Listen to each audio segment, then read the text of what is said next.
Okay, all right. We're gonna let people, I see people filing in to the virtual room here. So we're gonna give it just a minute and then I'll get things kicked off. Um, I am Jamie. I'm on the marketing team at Ambition. All right, so we're gonna jump right in here. So today's topic is motivating sales teams right now. And you see we've got some really awesome brands lined up and representatives from those brands to walk you through what they do to keep their teams rolling. We're going to talk specifically about contests, competitions, incentives, and man, we need it. We got a lot of people looking this up. So before we get started, we will send the recording. I would never, ever, ever not send you the recording. I also have some slides. I'm going to send those to you as well. And then we're going to hop right into the not competition. We're going to hop right into the presentation and conversation. You can ask questions. You're muted, but just type those into the Q&A and I'll scoop them up and we'll get to them at the end. We did also already, though, get some really good questions at registration. So thank you for that. So why are we talking about this? So for one, like I said, I'm on the marketing team here. One of the most popular search terms, one of the most popular things that we hear about when people inquire and ask about Ambition is, how do I run better competitions? Or I want to do gamification. And last year we did a survey and 75% of the sales orgs said, I'm doing some form of gamification. So we're like, cool, we're on to something. But what we see often are that there are 5 to 6 things that people could be doing a little bit better. So we're going to hop into some of those today and talk about them. The common sort of easy to fix contest mistakes that we see on the reg are people don't know why they're doing it. They just think I should be doing it. The metrics and standings aren't visible and they're not in real time. Number 3, contests are really only designed for that top 10%. They're not really taking into account everybody on the team. Number 4, not talking about Bugs Bunny carrots, but people are not really incentivizing people. They're having running games and contests and then their prizes are pretty crappy. Number 5, this is a biggie. There isn't enough buy-in or buzz leading up. They're just like, hey, it's happening, let's roll. And number 6, people are really undervaluing public recognition. So when I talk about the why, what I mean is, why are you doing this? So some common whys that we see that are good. Maybe your reps are disengaged. Maybe you feel like you're babysitting your reps. So we'll talk about that a little bit today. Maybe nobody is logging stuff in the CRM. As a marketer, I see that a lot. Contests are a really good way to get people suddenly just very interested in doing that well. And also when you have a remote team, contests and competitions keep people engaged and accountable.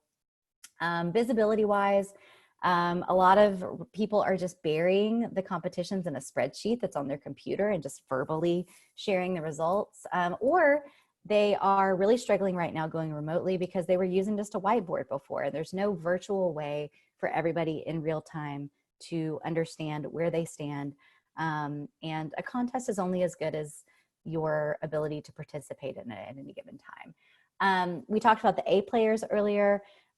People are really only focusing on the best of kind of metrics. A lot of people overlook things like efficiency metrics or metrics that show that people are getting better over time. So it's not just about how many dials did I make, it's really about how many meetings did I set, how many meetings were held, those kind of things. And people also often are overlooking team competitions, getting everyone engaged and pairing sort of veterans with low performers. There's lots and lots of different ways that you can get those A players engaged with everyone else on the team to sort of raise their performance level. And we'll talk about that a little bit. Crappy incentives, there's some really concrete, fun examples that we'll talk about today. But our sort of top tips are, it's something that they desperately want. It's something that they don't really need. And it's something that they'd never ever buy or do for themselves. So think about that. What's a way that you can create that buzz? And also bragging rights go a long way. The buy-in though, that's another biggie. Making sure that people don't just know the setup and the prize, but that they know the stakes. And most importantly, that it isn't just for fun. If it's just a fun competition, people are only going to take it as seriously as you do or as you set it up. So tying it to their long-term tail professional growth is a must. And then last but not least, people are underestimating the importance of public recognition. And I think as we sort of click out of this here and get into the meat of our conversation today. First, I'm going to introduce everyone because we've got some really great experts on the line today that are running really smart, fun competitions every day, in some cases with their reps. But first, I will kick it over to Seth. So Seth Condra, tell us a little bit more about where you work and who you're leading. Yeah, I'm Seth here with the Braves, and I manage a group of our group sales and hospitality sales team. So we have 7 reps in that vertical, and it's about 1/4 of the ticket sales staff. But also, I will help implement contests for the entire ticket sales staff as well. And I've been here about 8 seasons now. 8 seasons. And full transparency, Seth is an Ambition user. He will not talk about us the entire time, but if he says nice things, we won't stop it. Sometimes. And then we've got Nimit Bhatt. Nimit, tell us a little bit more about memoryBlue and what you do there. Yeah, absolutely. So first, thanks for having me, to Jamie and the Ambition team. So yeah, my name is Nimit Bhatt. I'm the Managing Director of Business Development and Partnerships at memoryBlue. We're an outsourced sales development firm specifically for B2B technology companies. So prior to me jumping into this role, I ran an SDR team that was based in Austin, Texas, as well as San Jose, California. So it was roughly 50 to 60 SDRs that rolled up to 5 managers that rolled up to me. Now I'm in a role where kind of external facing, taking my war stories out on the road. And kind of sharing the great stuff that we're doing here.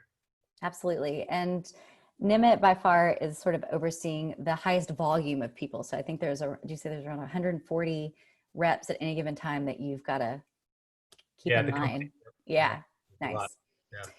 Yeah. And Julianne, Nimit actually introduced us to Julianne, and then I just found out we threw axes with her last year in a different role. So that's kind of fun. So tell us more about what you do at Drift. Yeah, absolutely. So Julianne Thompson, and I joined Drift about 8 weeks ago, which if you do the math backwards, that was exactly right when COVID hit.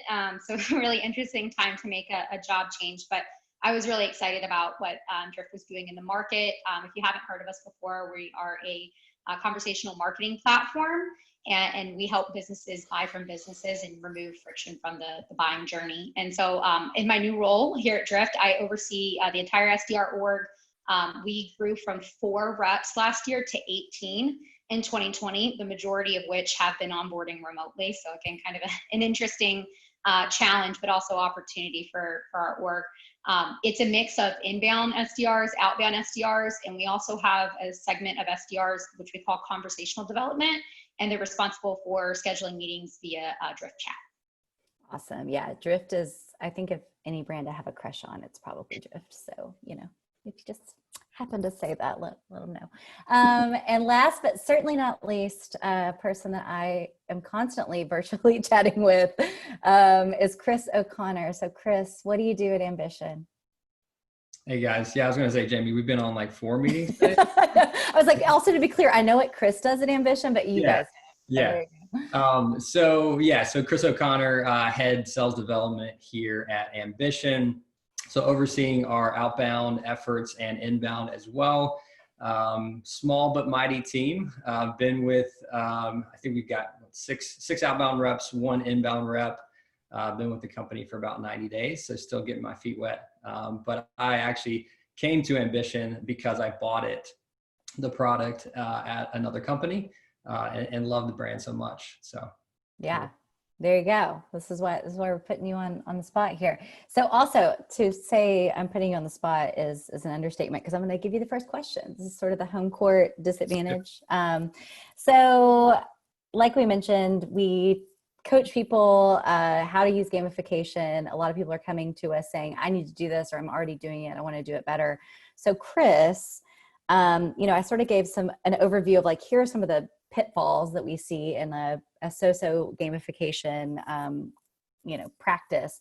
What are, I guess, if you were to talk about like our best customers, the people that are really knocking it out of the park, no pun intended, how often Are they using gamification? What are some of those tactics? Like, what's our baseline that we're working with here when we say like this person has a good gamification sort of integrated practice? What does that look like? Good question. I mean, so first of all, gamification is a pretty broad topic. When people come to us, like we try to, figure out exactly what they're trying to accomplish with that. Because, typically I'll talk about two main categories of contests. So when we typically think of gamification, we think contest, but also that term really implies like transparency and visibility to where I stand as a seller compared to my past performance, but also against my peers. But when we talk about, like I said, gamification, it's typically around contests. Two main categories of contests are going to be your short-term and then your long-term.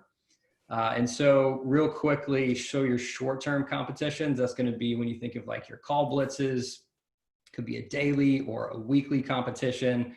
And the purpose there is to get some kind of boost or quick lift to a certain KPI that you're trying to improve, right? So quick example, this week, my team is running a sales poker competition. And so, we're looking at activity score. And so activity score for us is a combined metric. It's looking at calls, call connects, talk time, and then sequenced activities. So emails, LinkedIn touches, things like that. And so they get a card if they hit 100% on their activity score. And then also if they set a meeting that day, they're going to get another card. So there's a combined, you could get 10 cards at the end of the week. Whoever has the best hand wins the competition. Nice. So that's, again, another way that it's the last week of the month. How do we get an extra boost out of the team on those critical KPIs we look at? So short term, really important. The longer term competitions are going to be more of that behavioral change. How do we create better habits amongst the team? And this is where I think we'll talk about this later on, but it's super important that you're running both individual competitions and team competitions, just to strike that right balance with the sales culture. I think what's really important for the team competitions, I love to pair some of your veteran reps up with more of your newer onboarding reps so that you're really creating that environment where it benefits that veteran rep to really team up and help benefit the performance of the younger rep. And so, yeah, I mean, I think best practices is going to be a combination of all of your short-term and your long-term competitions. You just have to be really clear about how you're messaging those, being really clear about what your incentives are as well. Awesome. And we will get more into the messaging and incentives, but I think that's an awesome baseline. And Julianne, when we connected earlier, I think, you guys at Drift, and I know over the past 8 weeks, you've been spinning it up, and I'd love to learn more about like how that all came together, but it sounds like you guys have a pretty regimented sort of daily, weekly, monthly structure. Can you walk us through just sort of the high level, how you sort of infuse contests and competitions into literally every facet of what you guys are doing? Yeah, absolutely. So we do things on a daily, weekly, monthly, and quarterly basis, and this isn't all like prize-based, but it can also be based on professional incentives to help increase someone's career projections at the company. And so from a daily perspective, what we do every Monday, we come in and we put up a commit. And so this is training the SDRs to start thinking like an AE and calling your own shots. When you're an AE, you need to put forth your pipeline numbers.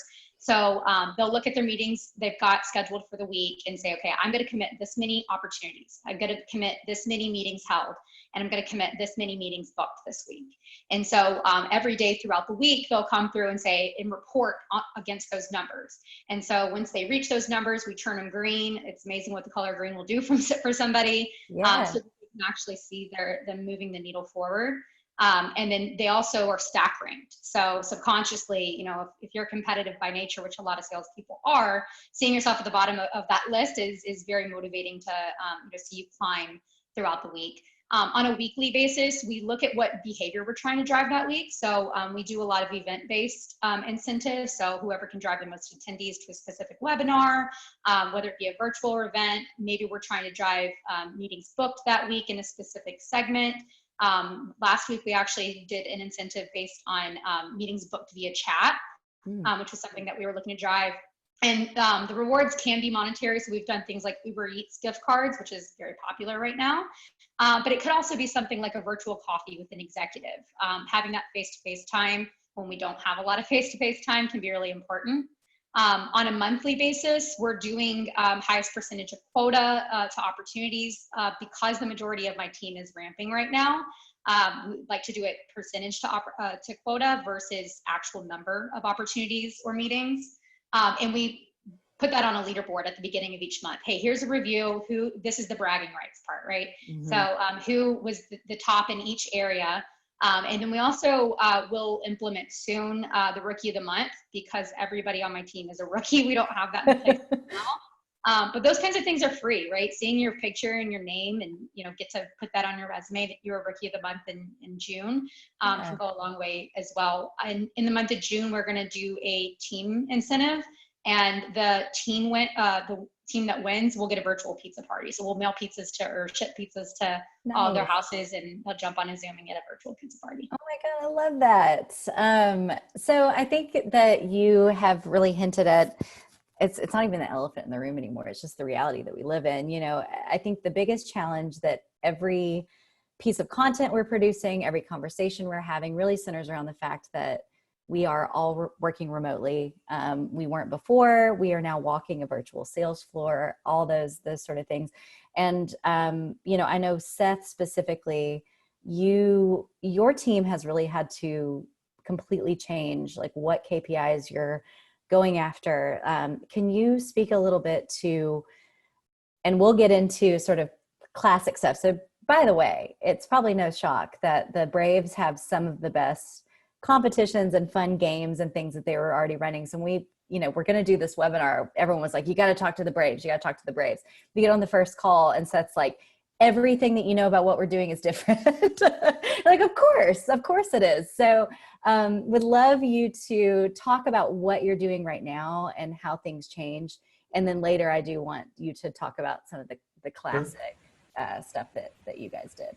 Yeah, so when this pandemic hit, we were second week of March, and for group sales and for everything that I oversee, it's the beginning of the time. June, March to June is when my guys are making most of their outbound or making most of their sales, essentially, the highest percentage. So we went from that usually whirlwind of sales and selling to a complete 180 of what we do on a day-to-day basis. So now it's a lot of connecting with current clients, trying to retain as much as we can, but a really big focus during this time is in prospecting. It's been filling your pipeline for when we are able to speak to a product and actually go out and outwardly sell. So completely different shift, and all at the same time learning to work from home. But it's been nice to, we've used Ambition to help adapt and get new metrics into the system. So instead of, the traditional hustle numbers like calls, emails, things like that, we're now looking at how many contacts have you added, how many opportunities have you created, stuff like that. It's been our main focus as of late. And you said that because when we first spoke, you were like, we're not doing any contests right now. We were just shifting, and I'm happy to report you are about to do a new contest. How does that look? Yeah, we just finished. I did a really short one to really kind of bring home this prospecting idea. And so it was just within our group reps, and it was an individual contest, which I like to do when they're smaller like that. People don't get lost in the shuffle. Like if you do a 40-person individual contest.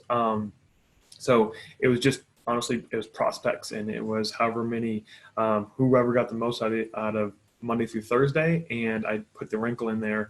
If everybody gets to a certain level, you guys get to take Friday off before Memorial Day. So nice. People are motivated. It helped drive home the point of why this is important and what we're doing right now. And yeah, it was definitely successful, really short, just a 4-day competition last week. Nice. And so all of this is like very one-to-one, but Nimit, I know that you are really focused on, like we said, sort of walking that virtual sales floor. So you oversee, I think, is it 8 or 9 different managers sort of over different pockets of these SDRs. Can you talk a little bit more about just how that shift happened and how you are having to empower the managers to you know, get through this time as everyone goes from being in person and having that buzz to being like remote? Yeah. I mean, it definitely was a huge, kind of culture shock, I think, for a lot of sales organizations, especially ours, just kind of, having, at the time, 150 plus reps. And then over the course of a weekend, they had to go all work from home and start their calls on Monday and things like that. Like nothing really changed. So yeah, I mean, we've been trying to do some really fun things just around doing like Zoom blitzes. So having certain teams all hop on Zoom during their call blitzes. So the way that we structure our days that we do we're kind of more of like the sprint mentality versus the marathon mentality. Mm-hmm. So we have 2 call blitzes where for an hour and a half in the morning and an hour and a half in the afternoon, the whole company at the same time is making their calls. So, when we're all in the office, that's like the time where our sales floor is bustling, right? People are high-fiving each other, throwing their headsets after a bad call, things like that, right?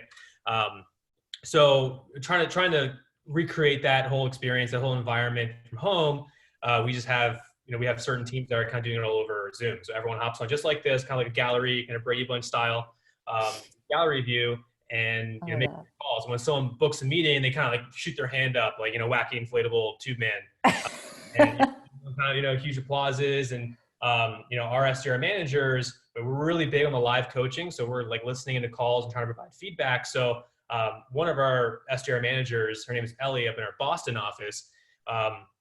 What she started doing was one thing she knows with her team is that they weren't asking enough questions to kind of dig for pain on their calls. So she would have this little paper that said why, and another one that said how. And when she was listening into a call, the SDR would know that she's listening in, and then she would like hold up a sign on Zoom saying, how or why, to kind of remind, so like things like that are kind of cool. They're just trying to get creative and trying to make it as fun as possible. Yeah, I mean, trying to recreate as much of that. I think every sales organization can benefit from doing things, and having some kind of gamification in place can really help with that. And then call coaching for sure. Just having all those calls recorded, being able to listen back, provide feedback. It helps kind of create that. More than anything, it's about the knowledge sharing. I think that's what we miss the most. That's what our SDRs miss the most, especially our newest ones. Is I used to be able to turn around and ask somebody a question, or better yet, and especially when you're newer, you might be a little more shy. You have people kind of coming to you saying, "Hey, what happened on that call?" Yeah. Right? Let's break it down. So you kind of miss that. Yeah. So we're saying, all right, how can we recreate that? So we're trying to set up, buddy systems and trying to pair. I think Chris was talking about pairing up kind of a veteran with a newer person and kind of keeping that collaboration going. No, I think that's so smart. And yeah, that's something that we've heard in every single webinar that I've done lately, is just that we've lost the water cooler kind of chat, or we've lost the like, hey man, I just heard you say something really, really smart. I'm going to jot that down. And we take for granted how much, we're all listening to each other, even if we're not giving direct feedback. And we've had to be a lot more intentional in this time. So I think that's a great point. And it goes into, that very first point that I made in the slides, is that a lot of times we see people come to us and they don't really know why they need to do gamification. They just know it gets energy up, it gets people pumped, but they don't really understand like sort of what they're trying to move. And then the other sort of pitfall is that they don't know, they don't build enough lead time in to really like socialize the plan.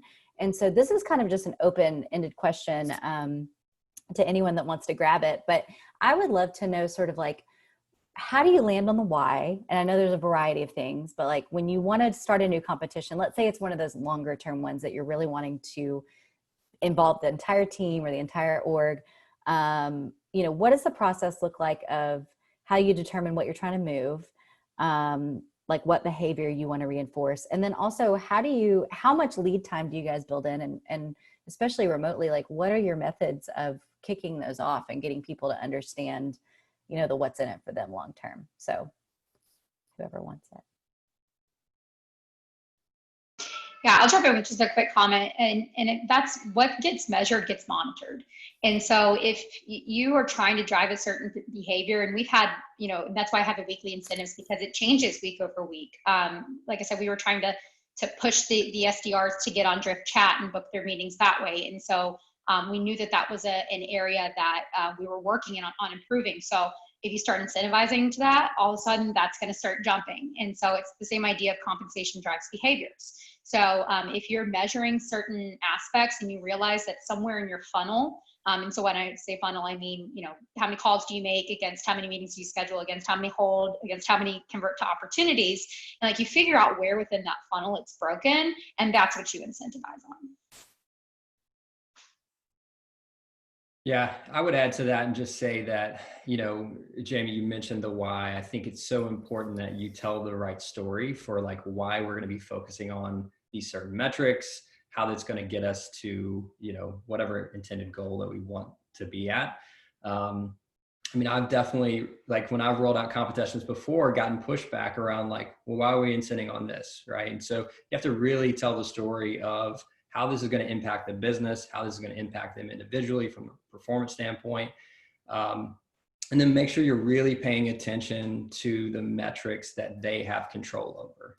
You know, if you're creating a competition that, like for an SDR, if, you know, it's hinging on an AE, you know, doing their job really well, then it's not going to have the intended outcome that you really want.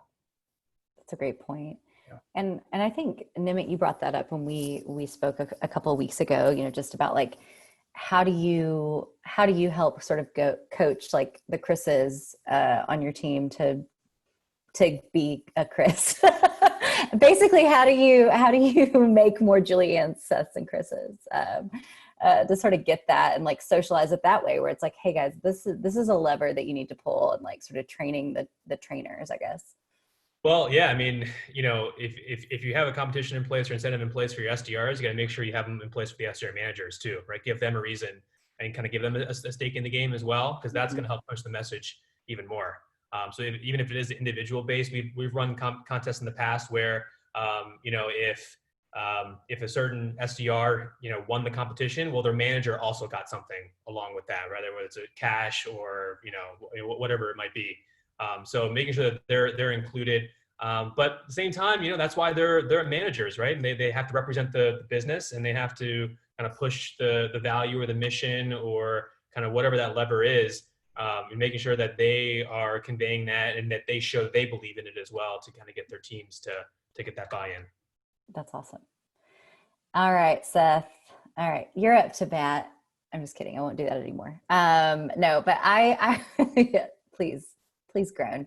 You know, talking about developing really great competitions and contests, the whole reason you're here, one of the main reasons that you're here though, is that, like I said, the Braves, I think you guys are just having fun games, doing that kind of stuff. That's just so ingrained in your culture and keeping people engaged.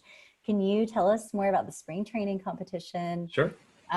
Break it down for us. And actually, I think the way that we have explained it to people is wrong. So I would love for you to give us the updated version. Yeah. So we've done a version of this since I've been here. It's only recently got a lot better, and Ambition is a big part of that. And last year we did one for an away game as well during the regular season. But for this specific competition, it was this winter essentially.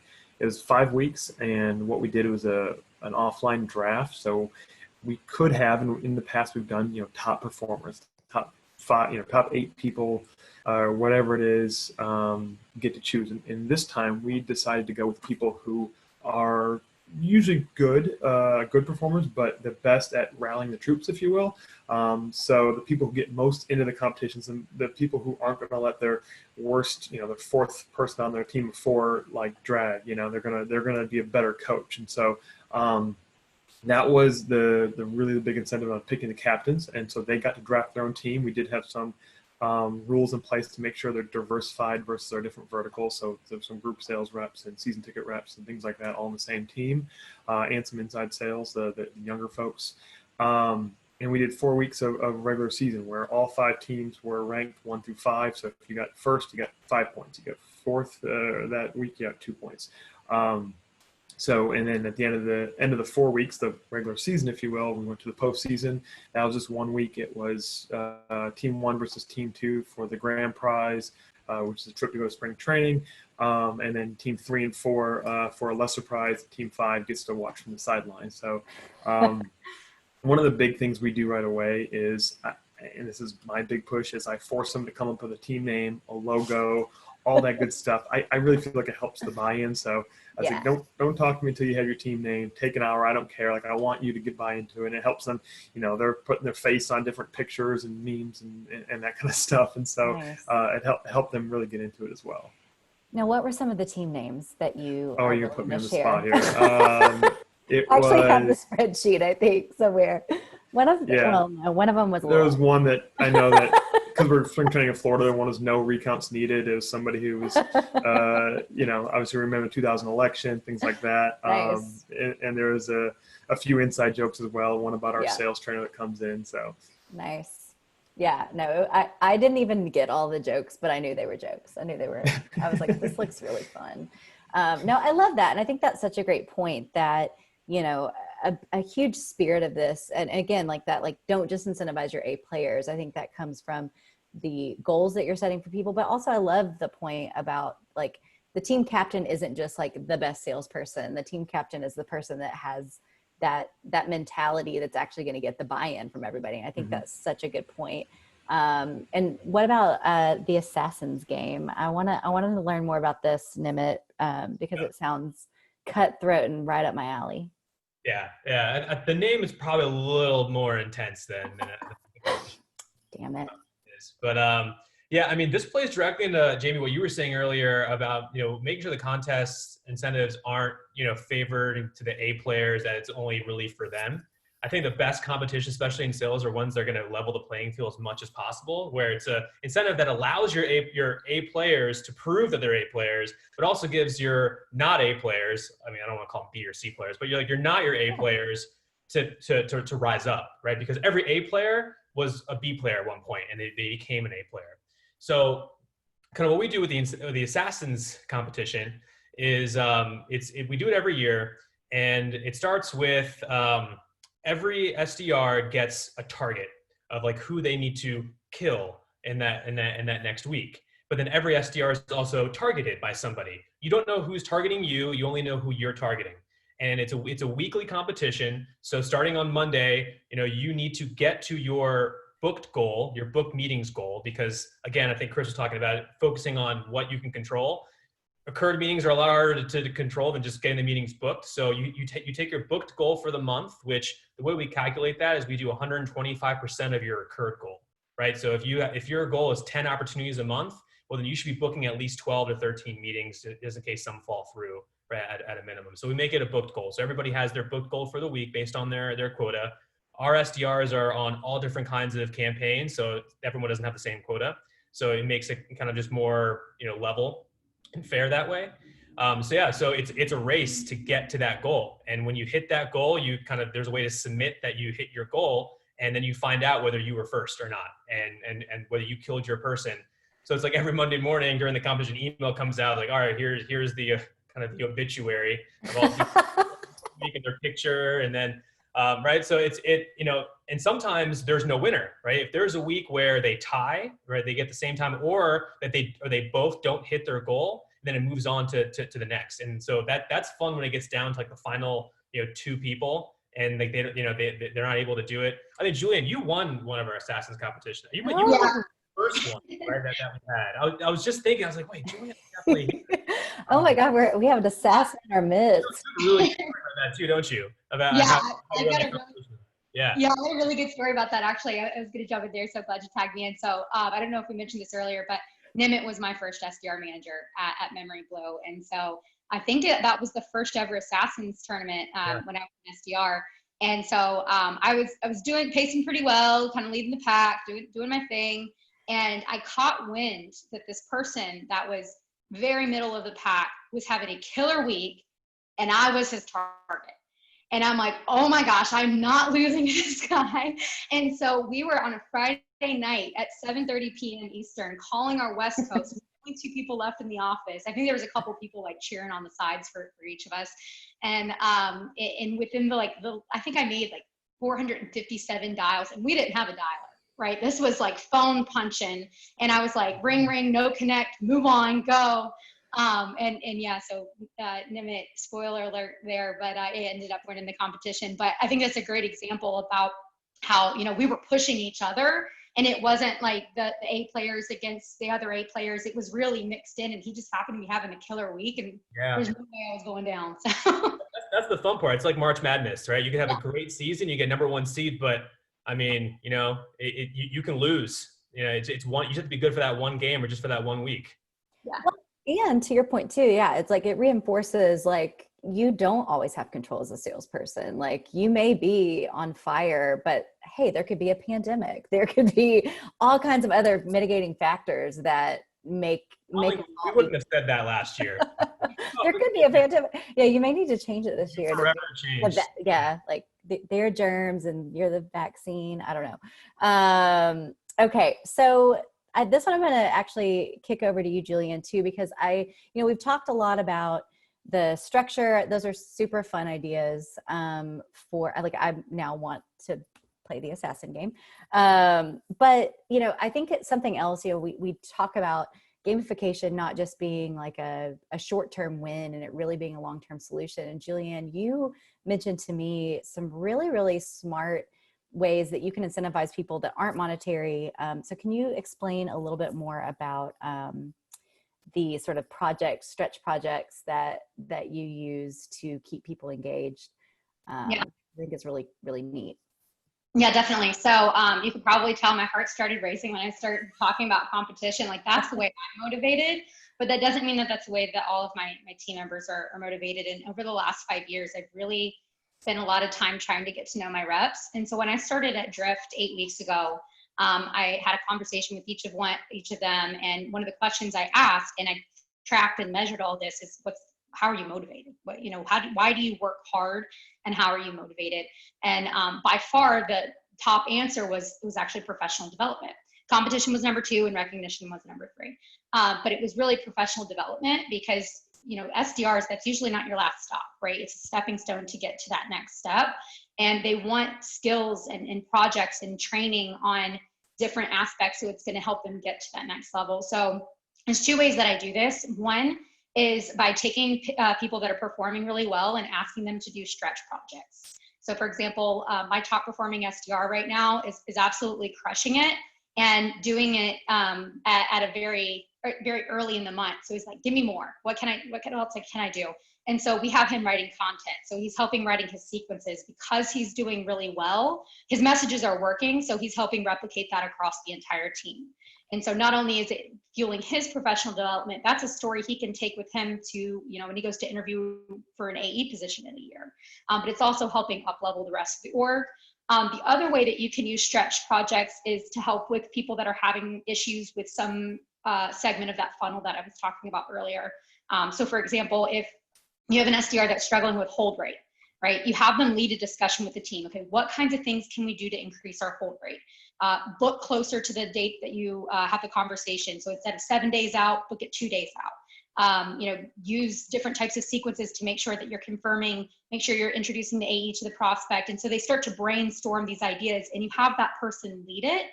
And then you have them track it each week and say, okay, this is the team's hold rate for this week. And this is the team's hold rate for next week. And all of a sudden they're very invested in fixing that one problem or that one challenge that they're experiencing. And then what you'll see is very quickly that person becomes the best in that particular metric that you're trying to track. I adore that. I think that's such a smart approach to it. Anybody else have any other similar things that you guys are doing like that? Because if not, I have, Chris. Yeah, our top SDR is doing call coaching for us. And so on a weekly basis, he's meeting with all of our reps and just kind of reviewing some calls for them and providing pointers where he can. So that's a great professional development piece for him. Yeah. Well, and I think it goes back to what you guys were talking about earlier, where it's like sometimes that incentive is just either, a way for them to teach others and either up-level their skills, or I love Julianne's point of like, this person's struggling with this, so I'm going to make them an expert in it. And they're going to become an expert just by asking, like I'm facilitating them asking questions in a way that doesn't make them vulnerable, but positions them as like a leader, which I think is a really neat way to show that. So I know we talked about onboarding. So Chris is 90 days in, which blows my mind. I feel like we worked together for 7 years, and Julianne's 8 weeks into her job. And so a huge way that I think gamification that we see it being really impactful is really just on that onboarding and that initial training. And so Chris, I'm going to ask you first, because I know you have some good ideas, like how you actually are. I think we hired some new reps right at the beginning of kind of the downturn and us being quarantined. Can you speak to how you specifically use gamification in the onboarding and training process, and the good, the bad, the ugly? Just kind of walk us through it. Yeah. So, I mean, obviously onboarding for a sales role in general is already tough and a grind, but doing it remotely is really tough, especially Nimit mentioned it earlier. Like, it's so easy when you're in the office to say, hey, can I get your opinion on this? Like, can you help me with that? So we've definitely had to make some changes just to make sure that we're over communicating, make sure that we have a ton of milestones, check-ins in place, so that, onboarding is effectively happening. I think one of the things we do from a competition standpoint, obviously you're going to kind of prorate those numbers or give them ramped goals so that they actually can compete with, your more veteran reps. And so once we tweaked those numbers for them from an activity standpoint and from a performance outcome standpoint, we make it so that you can easily pair them together in teams or, compete against each other. Another thing that we run is most improved competitions. So actually this month, April was a tough month probably for most companies. And so I said, starting out in May, our competition is going to be, who is most improved in a number of different categories in May. And so that's also equals the playing field for those newer reps, because honestly, they have, a better chance of winning competition. Well, and I think that's so important. Like, again, gamification is, it can't just be all fun, because they're not going to take it seriously, but it also can't be demoralizing. Like, you've got to make sure that everybody can win. Yeah. Or you got to find some way to get that energy back that you're losing, from the sales floor. So. And this is a little bit of a pivot, but I do want to open something up to you, Seth. So, when we were talking a couple of weeks ago, you had a lot of, this isn't quite contests and competitions, but I do think something that you guys are doing right now that is really neat is the Connect and Care team. And I was wondering if you could kind of speak to that, because when we talk about pairing veterans with newbies and sort of top performers with others, I think that's a really cool application of pairing people together to lift up their skill set that isn't necessarily traditional gamification. I'd love you to tell us about it.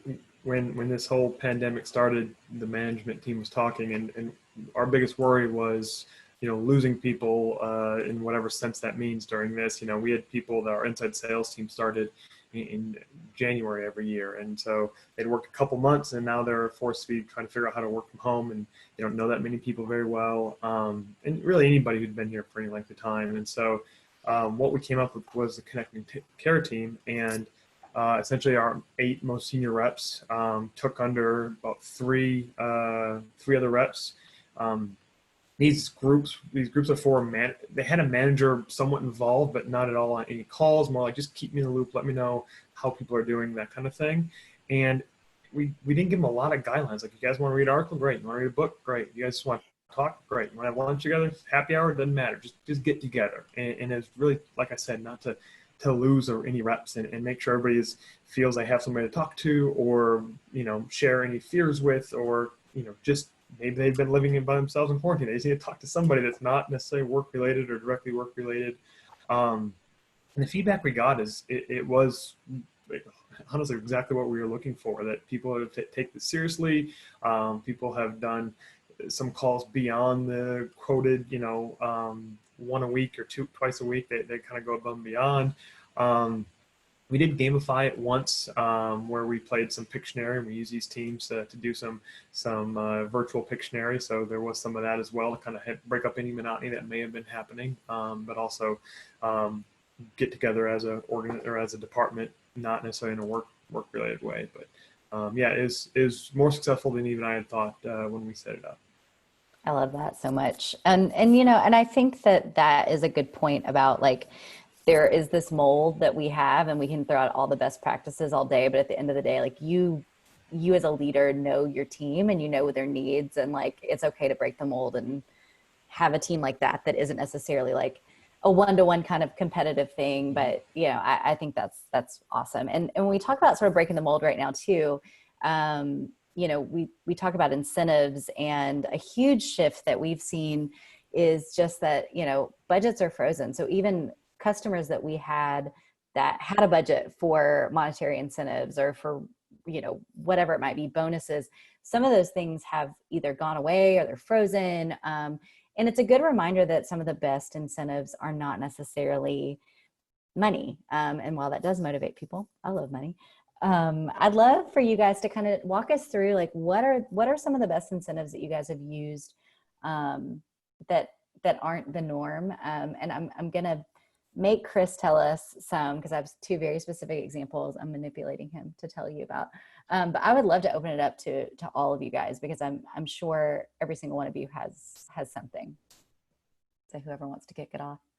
Yeah, I'll start off. I mean, I think if you're a sales leader on this webinar, I mean, by far, public humiliation is the best free incentive that you can throw out there. You know, a few weeks ago, we did a competition. Our CRO was willing to let the winner of this competition choose whatever haircut, you know, they could do for him. And basically, we would be on a Zoom meeting with almost the entire company, and they could dictate to his wife exactly how to cut his hair. And you wouldn't believe the lift that we got out of the team that week. It was insane. So yeah, so that's public humiliation is a great way to get the team moving. Well, and I think also his wife cutting the hair, like that. First of all, she's hilarious. Second of all, he's a good looking man. So like it was not just like, oh, he's a wacky guy with a weird haircut now. It's like, no, we just took Leonardo DiCaprio and like they call it the sack. Yeah, it was disgusting. You leave the hair on the outside and just cut a bowl on the top. Yeah, it was really, really gross. Yeah, no, that was awesome. And that was something I think that the whole company got to join in on. And there's also the billboards that we do as well. Can you talk about that a little bit? Yeah, so in Q3 every year, one of the incentives that we do is the seller, you know, who's closed the most amount of money, we're going to put whatever they want on a billboard. And so, you know, we've come up with some really creative things that the team has done. So yeah, that's a huge driver for us as well. We'll share some of them. Usually I don't get what it is, but it's like, it's just freestyle. It's got to be like, it can't be vulgar, too vulgar, but it stays up for a while. Yeah. Yeah. Anybody else? We're not quite as wacky as those ones, but I mean, I talked about spring training and the away trip. We sent people to New York and Kansas City and stuff, and kind of the luxury of having access to that type of thing. But one that I thought was really small and subtle that I think makes a lot of sense for us is we ran a competition for our inside sales reps. Again, they start every year in January and they go till November. And they'd been in the industry for 2-3 months, and we ran a competition for them to get lunch with our VP of sales. So these are people that are really eager to get their foot in the door and keep their foot in the door. And so just to have that one-on-one time to pick the brains of our VP who'd been here 33 years, I think it was a really good, subtle, easy win for us, and also obviously very affordable relative to sending somebody to New York. Yeah. No, that's awesome. Anybody else? If yeah, not. I think similar to Seth, it's all about experiences, which right now is kind of a tough time to do that. But yeah, I mean, it's, setting up an experience with somebody is just like way better than just like a cash prize, because you pay out $500 and they typically use that to pay off student loans or something that's like not really memorable, versus like an experience something they can talk about for the rest of their lives, really. So right now the Assassins competition for us just ended a couple weeks ago, and for that the prize is a all expenses paid trip somewhere. There's like a certain dollar amount. So it's just in the form of a airline voucher now that can be used in the future. It's probably pretty cheap. Yeah. I'll do a quick one here. I actually took a page out of Nimit's book. And one thing that we used to do at memoryBlue, I don't know if you guys still do it, but we would do a March Madness. And so what that would look like is they would, all around the office, and we can't do this right now, so I'll talk about the modified version of it. They would hang numbers from 1 till, let's say it was 100. And that was our goal for the week. And every time somebody would get a meeting, they would go tear their number down and they would post it on their desks. And, you know, you would want to rack up as many numbers as you could. And you walk around, oh, you got 5 numbers. Cool. And it's visual. And so I really liked that competition that we did. And then the reward there was we would, if we hit our team goal, we would all leave and go to happy hour for March Madness. Pretty cool. So the modified and smaller version of what I do now is when we get within striking distance of a number. So I just did this last week with my CDR team. They were within 5 or 10 meetings on the day. And we started about halfway through the day. Say, hey, we need to get 5 more meetings. And so what they would do is they would Slack out to the rest of the team when they booked a meeting, a GIF featuring the number 5, saying 5 left. And then you would do the same thing with 4 left. So, I mean, it's no crazy haircuts or getting a trip to spring training or anything like that, but that's something that's, if you're looking to get started on an incentive, it's free, it's easy, and people would get really excited about, you know, the recognition of them contributing to that last stretch. And then the CDR team booked their last meeting at 7:30 p.m. On the last day of last week to be able to reach their weekly goals. So it was cool to see them get across the line. That's awesome. No, and I think that's a great point. And I would definitely say, just sitting on our side of the marketing team, I was telling Chris earlier that I don't even sometimes have to understand what they're even competing on, but I'm in that team channel. We have those triggers firing all day long, and, you know, the entire company can get in there and be like, go Josiah, you know, you just hit 100, whatever it is. I don't even know what it is, but it's like, it just creates that celebration. I think you're so right about that recognition being a huge deal. And this actually goes into, we got a question from Kristen that says, how can a leader tap into a rep's intrinsic motivation instead of using contests and incentives? And I think you guys are really speaking to that right now. I mean, that's how you do it. It's not necessarily even, doesn't have to be a formalized structured competition. It can just be this constant culture of creating that. But do you guys have any other thoughts for that question? I was going to say that the biggest thing to do is just make it visible. We've kind of talked on it. We've used Ambition when we were in the office and had everything on the TVs, and somebody gets to certain thresholds each day, not even competition related, and they get a short video, 20-second video, a music video, that kind of thing. And during one of our competitions, it started, but it continued well after, where somebody heard somebody's trigger, everybody stops, turns, starts clapping. And it started in a competition. It was for everybody, not just your own team. And the competition ended, but the organic clapping that all the reps are doing continued. So just making it visible, that just might be the right number of calls each day or whatever. So doesn't have to be a competition to find a way to visibly recognize people for going a little bit above and beyond any given day. Well, and I do think that's a good point too. I mean, we having to go remote, making that transition, like, you know, I remember many years ago, pre-Slack, like, yeah, I'd go hit a buzzer and like the lights would go down and there's like a siren, and it would, you know, it was super fun. But I do think, and Chris, you can kind of speak to this, and again, you don't have to talk just about Ambition specifically, but how have we made that switch? Because I feel like you've been really saddled with that.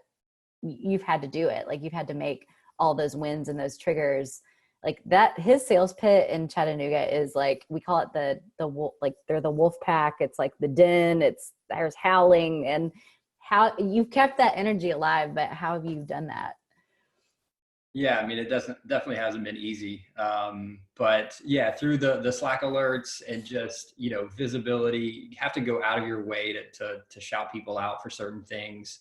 You know, I've been randomly recently just like mailing my reps some things. Nice. I don't know if they're watching this right now, but you have like coffee cups on the way and things like that. Just to really, I mean, I think it's so easy when you're sitting on your couch to like, just really feel like, what am I working towards? Like, I just made 90 calls, like I didn't get any connects, you know, but, you know, the product certainly helps us like stay connected that way. But and back to the question that Kristen asked, I think you just got to really understand what's a driver for each of your reps. So like during onboarding, I love to ask my reps, like, what's your intrinsic motivation? Like, what gets you excited? And also ask them, like, if I were to give you like $300 right now, what would you go spend that on? And that just like helps me understand like what they care about, what they would get excited about. So knowing your reps is really important as well. Shoes for me. Maybe hair dye. We'll see. Lauren has a question. I think this is a good one. Any advice to involve other departments, e.g. marketing, ops, success, and sales gamification? I think this is a biggie, and I'd love anybody to answer that. I mean, I just said for the marketing team, Slack is super helpful to me just to even know like what's going on. And I may not even understand all the things, but I can be like, yeah, I see a new name that I don't normally see. That rules. But how do you guys work with other departments to get them involved in the gamification often? And what does that look like? Nimit, you're shaking your head. Yeah, I mean, we've run incentives with like our SDRs as well as like our recruiting team, our talent team, because for them, right, a meeting booked could be, they got one of their candidates to take the personality assessment, or they booked that first interview and it happened, or they ended up hiring somebody, or we ended up hiring one of their candidates. So we've gotten them involved. We've gotten our internal sales team, so the team that's responsible for getting new memoryBlue clients.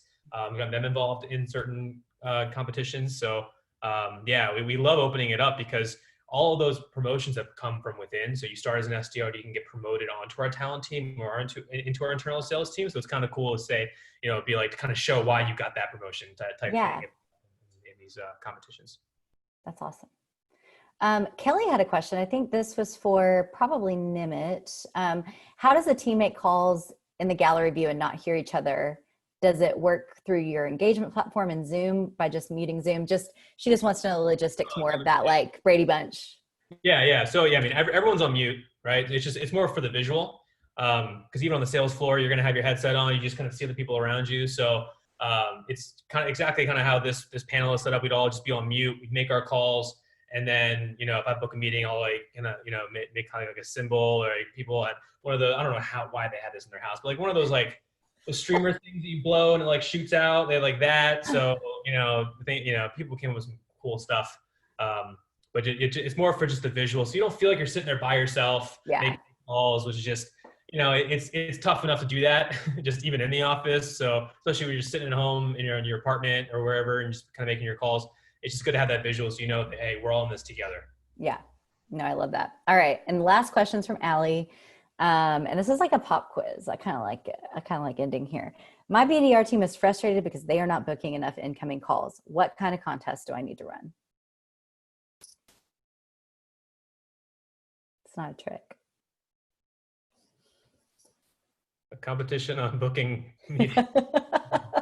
Good answer. I was going to mention that for a lot of competitions, but this one makes sense, is try to have people win small amounts of time. So I talk about spring training, a team wins a week, or maybe you win a day. And so when somebody has a bad day of not doing the right metric or not doing enough of it, then they're not out of a competition. So they feel like kind of what you said before, they always have a shot to win right up until the end. So winning small amounts, meaning you win a day, that means you can't sleep tomorrow kind of thing. You still got to keep going. And that'd be my suggestion, whatever format that makes the most sense.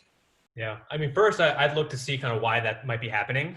So if you have some type of call coaching software, if you don't, I'd definitely look into getting something in place so you can at least hear the calls, because there might be a certain objection that they're not able to handle, or there might be something that you just kind of see, and then you can make an incentive around that particular topic or things like that. We've run kind of competitions here that kind of plays into what Chris was talking about with onboarding remotely. We've run contests around, all right, so each SDR teams, the SDR manager and their team, all right, this week you have to submit your best call that you overcame this objection, or your best opening statement call, your best objection handling call, your best closing call. And then we'd have an all-star panel, which is our two co-founders, our director of sales. They kind of graded, they announce a winner, and then that team gets money to spend on a happy hour or something like that. So, and that way it's a win-win, because it gets everyone to submit their best, their top, to kind of seek that out. And then it allows us to create this library of these master calls, these gold master calls covering all these different topics that we can use for onboarding. So now it's, instead of having to ride shotgun with somebody, just say, hey, new SDR, go to, we use Exec Vision to record our calls. Go to this library, open this folder, and you'll have every single call that you can just listen to on how to handle this objection or something like that. And that's overall, that's helped just keep the knowledge sharing going and then just improve the quality of our calls. That is so smart. I love that. Any final thoughts?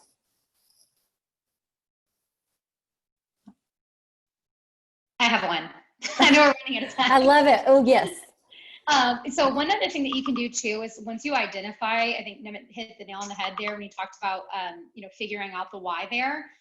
So if you identify, hey, we're really struggling with this single objection, you can take an hour a week, which you should be spending an hour a week at least doing some type of training or objection handling, and say, hey, we're going to do a bracket style tournament role play. So you pair up the different in their role play and have them compete with one another and then announce a winner. So that isn't necessarily driven on the actual booking the meeting or getting the opportunity, but it is on the behavior that it's going to take to help them get there. I love that. And it gets, role play is not the easiest, just from my experience. It was my least favorite thing. So it's not the easiest, but that's a good way to, like, if you put some skin in the game, I'd be like, all right, I'm going to get good at it real fast. Yeah, so that's great. Chris, you got anything? Final thoughts? On that role play comment, one of the things that we've been doing recently, you can go online and just kind of like download a free Jeopardy game board, and I've created like role play Jeopardy. So we'll give them like the persona, and then once they pick 500 or whatever, sales ops for 500. I give them a scenario and then we start role playing right now. Nice. And so that's been a fun way to, like, you're right, role playing is tough and it's, not fun for a lot of people. That's a way to kind of liven it up a little bit. Yeah. Well, and then it makes it feel less like you've got to come up with everything from inside your own brain. There's a lot more structure to it, and it seems more even. I think this is so great, guys. We could keep talking for an hour, but I won't do that to you, and I won't do it to the people out there. Thank you so much for joining me today. This was super fun. So Seth, Chris, Nimit, Julianne, you guys are awesome. And everyone out there, thanks for joining us as well. We will send the recording out. And if you have any questions, just let us know. I'll send ways that you can get in touch with all these guys on LinkedIn. Find them. I'm sure they're happy to answer all your questions. So until then, bye, y'all. Bye. Thanks for having us. Bye. Thanks, Jamie. Bye. Thank you.